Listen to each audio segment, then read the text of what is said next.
ते झालं असं. या आयोजकांना मी आधीच सांगितलं होतं की 1.5 तास मी बोलेन आणि अर्धा तास आपण प्रश्नोत्तराचा ठेवूया. ते झालं असं की या सगळ्याला कारणीभूत तुम्ही आहात आणि मीही आहे. कारण काय झालं की मी बोलत असताना तुमच्या अनेक वेळा टाळ्या वाजल्या आणि गंमत अशी मी बघत होतो की इथे असलेले जमलेले जेवढे मुली आहेत ते सगळेजण एका स्वरात आणि एका क्षणाला टाळ्या वाजवत होते. शेजारचा वाजवतोय म्हणून मी वाजवतोय असं काही ते चित्र नव्हतं.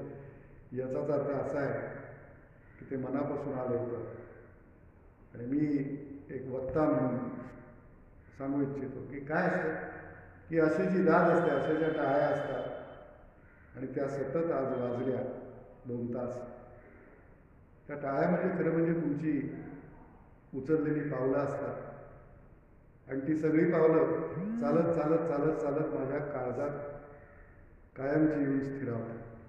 माझं काळीज मोठं आहे, तसं नाही अशातला भाग नाही, पण मी एवढं नेहमी सांगतो सगळ्यांना की जो दुसऱ्याला दाद देतो त्याचं काळीज हे माझ्या काळजापेक्षा खूप खूप मोठं आणि व्यापक आहे. त्यामुळे तुमचं माझ्यावरचं असलेलं प्रेम आणि माझं तुमच्यावरती प्रेम आहे म्हणूनच मी इथवर आलो मुंबईपासून एवढ्या लांब. गेले 3 दिवस वेगवेगळ्या शहरांमधनं बोलत बोलत तुमच्यापर्यंत येऊन पोचलो. आजचा विषय अर्थात आपला मगापासूनचा फार वेगळा होता, कारण एरवी मी राजकारण, समाजकारण, गुन्हेगारी, आपत्कालीन व्यवस्थापन या अशा स्वरूपाच्या विषयांवरती बोलत असतो.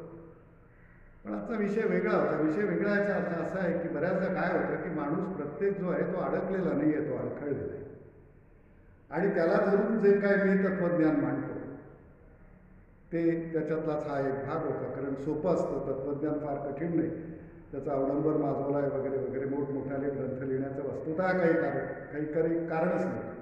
म्हणजे एका ज्ञानेश्वरीत सगळं घेता येतं, एका ज्ञानेश्वरीतनं एका दासबोधातनं सगळं घेता येतं. त्याच्यासाठी 5, 25, 50 मोठाले ग्रंथ, मग ते भारतीय लोकांचे असोत, पाश्चिमात्य लोकांचे असोत, त्याचं सतत अध्ययन करण्याची काही गरज नाही. आणि त्याही पुढे जाऊन मी जे काही विचार माझे मांडले आणि ते आयोजकांना मी सांगतो की जर त्यांना वाटलं की बुवा यांना परत बोलवावं केतकर सरांना, तर मी पुढच्या वर्षी नक्की वर्धापन दिनाला तुमच्या या स्टडी सर्कलच्या नक्की येईल. तो माझा विषय म्हणजे शरीर हेच तत्त्वज्ञानाचं मोठं विद्यापीठ आहे, हा तो माझा विषय आहे. पण आपण कानाडोळा करतो. तर थोडक्यात मी आभार मानतो तुमच्या सगळ्यांचे की आपण एकमेकांच्या प्रेमात पडलो. आणि प्रेमात पडणं काय, हा आत्ता जे काय चिठ्ठ्या आलेत माझ्यापर्यंत, त्याच्यात पहिल्या चिठ्ठीत लिहिलेलं आहे की सर प्रेम म्हणजे नक्की काय असतं, म्हणजे त्याचं काय. प्रश्न बऱ्याच जणांच्या मनामध्ये असतो की मला का आवडतो, मला ही का आवडते, आणि मग त्याची उत्तरं दिली जातात. नाही, मला ना तो दिसायला फार छान वाटतो, तो उभा छान राहतो, तो बोलतो छान, तो ती झुलपं छान करतो, किंवा ही मुलगी छान केस बटा बाजूला, अशी अनेक कारणं असतात त्यात. आणि मुख्य म्हणजे एक साधारण लोकलज्जिस्त म्हणा किंवा कसंही एक वाक्य अगदी हमखास ऐकायला मिळतं, तो मला ना समजून घेतो, किंवा मुलगा म्हणतो की नाही ती ना मला समजून घेते, म्हणजे नक्की काय होतं याचं उत्तरही त्यांना देता येत नाही. पण माझं म्हणणं असं आहे की प्रेम या सगळ्या संदर्भामध्ये मी एवढंच म्हणू शकतो, या ज्या टाळ्या वाजल्या, हे जे प्रेम तुमचं माझ्या अंतरंगात म्हणजे माझ्या काळजात शिरणं, माझं तुमच्या काळजात शिरणं, हे सगळं जे काय घडलं त्याचं एकमेव कारण म्हणजे तुमच्या मनातलंच वस्तुतः मी बोलत होतो. मी काही वेगळं बोललेलो नाही. तुमच्या मनात जे होतं ते तुम्ही बोलू शकत नव्हतात किंवा बोलला नव्हतात, ते मी बोललो. आणि जो बोलतो आपल्या मनातलं त्याच्या प्रेमात आपण पडतो, ही वस्तुतः प्रेमाची व्याख्या आहे. मग त्याला आपण समजून घेणं किंवा काय जे काय असेल ते असेल, पण वस्तुतः त्याचा जर गाभा आपण शोधला तर त्याच्यातनं तुम्हाला हेच मिळेल की मी जे बोललो ते तुमच्याच मनातलं होतं, तुमचेच विचार होते सगळे ते, फक्त तुम्ही वोकल नव्हतात, तुम्ही बोलणारे नव्हतात, मी बोलणारा होतो. हा त्याच्यातला फक्त फरक आहे. त्यामुळे हे श्रेय सगळं मी परतच तुम्हाला परत करून जाईल, पण तुमच्या सकट मी जाणार. त्यामुळे प्रेमाची व्याख्या मी आपल्याला सांगितली की जो आपल्या मनातलं, आपल्या विचारांचं, जो समोरचा बोलतो, विचार करतो आणि वागतो सुद्धा, तो आपल्याला आवडतो, तो आपल्याला भावतो आणि ते प्रेम असतं. फक्त एवढंच आहे की ते प्रासंगिक आहे का चिरंतन आहे हे काळ ठरवतो आणि त्यानुसार मागोवा घेताना जीवनाचा अर्थात आणि मागोवा हा तेव्हाच घेतला जातो. म्हणजे मागोव्याचे दोन मी भाग पाडलेत. एक म्हणजे व्यावहारिक मागोवा असतो, जे ऑडिट बिडिट आपण म्हणतो, दरवर्षाला रिटर्न्स भरतो वगैरे, तो एक मागोवा झाला. आणि दुसरा जो मागोवा असतो तो वैयक्तिक जीवनाशी निगडीत असतो. हा मागोवा केव्हा म्हणजे मनामध्ये केव्हा येतो, घ्यावासा कधी वाटतो? ज्या वेळेला आपल्याला असं कळतं की आत्ता काही तसं फारसं चांगलं घडत नाही आहे जीवनात आणि तेच प्रसंग तेच किंवा काही त्याच्यातनं आपण उद्विग्न झालेले असतो, मगाशी म्हणालो तसं की अडखळत असतो, त्यावेळेला आपण तो मागोवा घ्यायला लागतो. हे सगळं एवढं लांबून लावून अशासाठी बोलतोय कारण पुढची चिठ्ठी जी माझ्यासमोर आहे त्याच्यावरती त्यांनी प्रश्न लिहिला आहे, क्षेत्राला इतकं महत्त्व का? बरोबर आहे त्यांचं म्हणणं. इथूनच जवळच आता जवळपास 1-2 घरं सोडली की मोठं इथे तो आश्रम आहे आणि तिथे बरीच लोक येतात. मीही जाऊन आलो काल संध्याकाळी, तसा आज सकाळी जाऊन आलो कारण की सकाळी पोचलो मी इथे, पण मी जाऊन आलो, मलाही बरं वाटलं वगैरे, कारण ती स्थानच तशी असतात. त्यामुळे क्षेत्र हा जो प्रश्न त्यांचा आहे त्याला धरून मी आत्ता हे बोलतोय की क्षेत्र हा सर्वसामान्य माणसाचा एक मोठा प्रॉब्लेम असा आहे की क्षेत्र म्हटलं की तो शब्द ते कुठल्या तरी धार्मिक स्थळाशी निगडीत करतात. पण वास्तविक जर बघायला गेलो तर धार्मिक स्थळ हे क्षेत्र, तीर्थक्षेत्र वगैरे हे सगळं आपण धरून चालतो आणि ही आपली मोठी चूक असते. खरं सांगितलं तर क्षेत्र हे आपल्या घरातच सुद्धा असतं. वेगवेगळी क्षेत्र असतात आपल्या घरात. सांगतो साधारण स्वयंपाकाचं घर हे एक विशिष्ट क्षेत्र असतं, तिथे तेच घडलं जातं. बाहेरची खोली ती एक क्षेत्र असतं, तिथे विशिष्ट गोष्टीच घटनाच घडल्या जातात. बाहेरची माणसं येतात, आपण काहीतरी चहा पाणी होतं, ते क्षेत्र असतं. बाहेरचा माणूस आला म्हणून त्याला आपण स्वयंपाकघरात न वास्तविक चहा आणतो, पण त्याला स्वयंपाकघरात नेऊन चहा पाजत नाही. त्यामुळे ते प्रत्येक आपण जिथे जिथे पावलं टाकतो तिथे क्षेत्रच असतं. फक्त आपण ते धार्मिक स्थळांशी जोडतो आणि तिथे आपला गोंधळ होतो. आणि मगाशी म्हणून मी म्हणालो मागोवा हा शब्द, त्याचे 2 भाग मी पाडलेत वगैरे, आणि त्याच्यातला तो मागोवा जो वैयक्तिक जीवनाशी निगडीत असतो, त्यावेळेला त्या परिस्थितीत जेव्हा आपण शिरतो त्या मागोव्यात, भावनांच्या मागोव्यात, त्यावेळेला आपल्या लक्षात येतं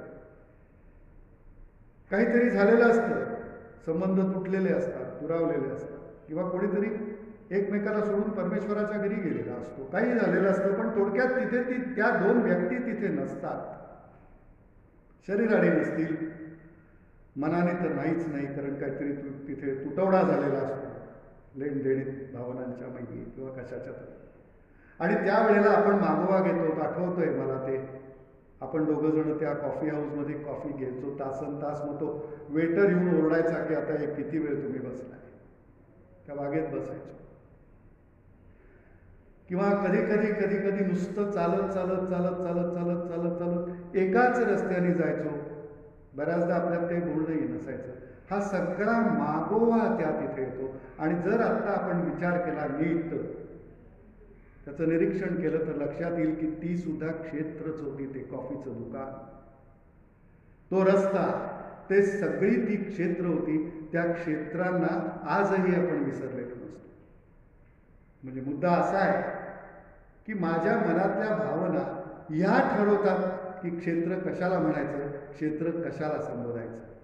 आणि म्हणून म्हणतोय की जे भाविक असतात, श्रद्धाळू असतात, देवाचं करणारे असतात, त्यांना अशा ठिकाणी जाऊन जर काहीतरी मिळत असेल आणि घरी गेल्यावरती सुद्धा जर त्यांना ते क्षेत्र आवडत असेल तर तो काही दोष नाही, तो गुन्हा नाही.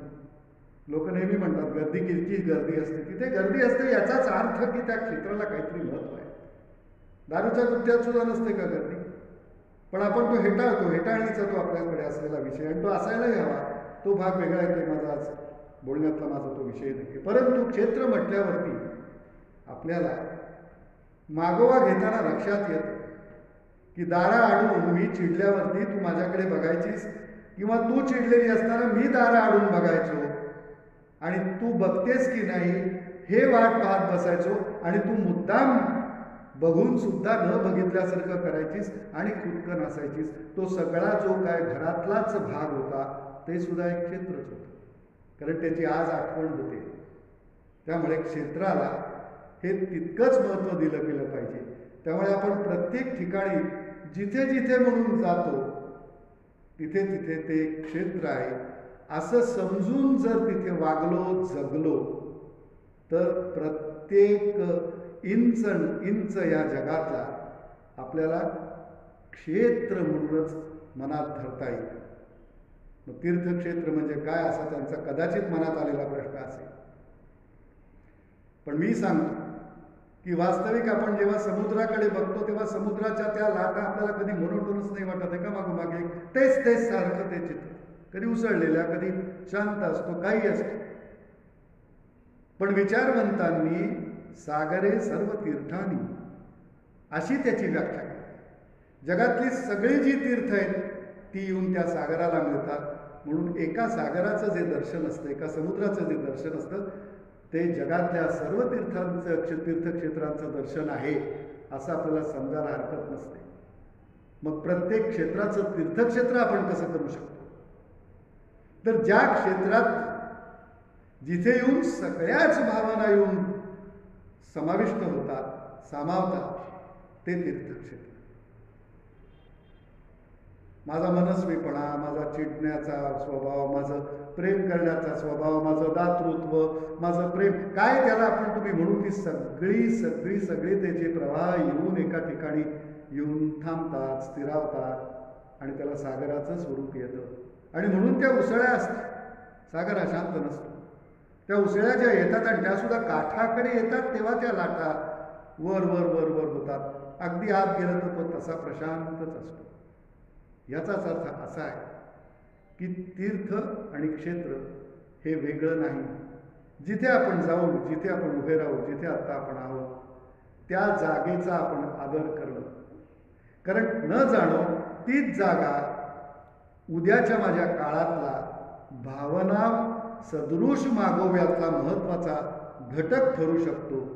त्यामुळे क्षेत्र म्हणजे केवळ धार्मिक स्थळांशी निगडीत करून आपल्याला चालणार नाही. आपला प्रत्येक वावर, अगदी आपल्याला वैयक्तिक ज्या सकाळच्या अगदी उठल्या ज्या गरजा लागतात त्या एकाच ठिकाणी आपण त्याचा निचरा करतो. घर वास्तविक मोठं असलं तरी बाहेरच्या ठिकाणी कुठे आपल्याला जाता येत नाही. त्याची ती जागा आहे आणि तिथेच तो शारीरिक निचरा व्हायला पाहिजे. याचाच अर्थ ते सुद्धा एक मोठं तीर्थक्षेत्रच असतं. तेही स्वच्छ असायला हवं. त्याचं सुद्धा एक प्रकारे मनामध्ये त्या क्षेत्राचा सुद्धा आदर करता आला पाहिजे. म्हणजे थोडक्यात आपल्या घरावरती आपलं प्रेम असायला हवं. हे सगळं जे आहे आपण शब्द धरून बसतो, प्रचलित अर्थ त्याचा धरून बसतो. आणि म्हणून मी म्हटलं तसं की संपूर्ण समाज आणि ह्याचं सगळं म्हणजे हा जो काय प्रकार झाला आहे समाजामध्ये या अशा प्रकारच्या अडखळण्याचा त्याला कारणीभूत हे जे तथाकथित प्रवचनकार होते, अगदी पांढरे भगवे निळे अमके सगळे वस्त्र घालणारे, त्यांनी कारण नसताना त्याचं मोठं अवडंबर माजलं आणि त्यामुळे झालं असं की सर्वसामान्य समाज हा अडखळत राहिला. तो अडखळला, प्रत्येक ठिकाणी अडखळला. आता काय करायचं, आता काय करायचं. माझ्या बुद्धीला, माझ्या विचारांना आणि माझ्या अनुभवाला मला जे वाटतं क्षेत्र म्हणजे काय ते मी तुम्हाला सांगेन. माझ्याही जीवनात असे प्रसंग आहेतच. माझेही संबंध होते. दारा अडचण वगैरे मी तुम्हाला बोललो ते सगळं माझ्याही जीवनात घडून गेलं. पण आज ते इतकं ठसठशीत आहे, ती जागा, तो प्रसंग, ते सगळं त्यावेळेचं असलेलं तिकडचं जे काही वातावरण होतं ते सगळं ते क्षेत्र माझ्या मनात आजही तितकंच ताजं आहे. आणि म्हणून मी म्हणतो तसं क्षेत्र म्हणजे तुमचं पाऊल जिथे आत्ता आहे त्याच्या अवतीभोवतीचा परिसर आणि तुम्ही त्या क्षेत्रातले आत्यंतिक महत्त्वाचे घटक आहात. त्यामुळे प्रत्येक पाऊल जिथे आपलं असेल तिकडे आजूबाजूचा सगळा परिसर हा क्षेत्रमय असायला पाहिजे. असं करण्याची आपली इच्छाशक्ती असायला पाहिजे. म्हणजे मग हा फरक करण्याचं जे काय आपण एक थोडंसं धैर्य दाखवतो किंवा असं जे काही अडखळ नसतं ते आपल्याच्याने होणार नाही. पुढचा प्रश्न आता आपण घेऊया. मी मध्ये थोडा चहा घेतो. हां, बोललोय मी.